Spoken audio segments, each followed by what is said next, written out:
Hello, আসসালামু আলাইকুম। আশা করি আপনারা সবাই ভালো আছেন। আপনাদের দোয়ায় অশেষ সহমতে আমিও ভালো আছি। আপনারা যে যেখান থেকে আমার এই ভিডিওটা দেখবেন, লাইক শেয়ার কমেন্ট করবেন, বেশি বেশি করে শেয়ার করবেন। আর এই যে আজকে আমি ভিডিওতে আসছি অনেক দিন পরে, যেহেতু আমি ভিডিও এর আগেও আপলোড দিতাম, যেহেতু আমার শখের এই ইউটিউব চ্যানেলটা আমি অনেক শখ করে খুলছিলাম, কিন্তু মাঝে দিয়ে আমার বাবা মারা যাওয়ার পরে আমি আর ভিডিও দেই নাই।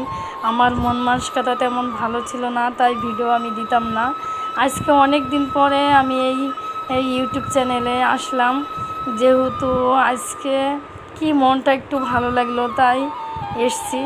আমার খুব কষ্ট হচ্ছে, কিন্তু আগে ভিডিও দিতাম, এখন আর দেই নাই আমার আব্বু মারা যাওয়ার পর থেকে। সেজন্য আমার খুব এই কথাটা অনুভব করতে আমার খুব কষ্ট হচ্ছে। এর জন্যে আমার কণ্ঠটা কেমন জানি লাগতেছে, আমার মনে হচ্ছে কথা বলতে পারছি না। আমার খুব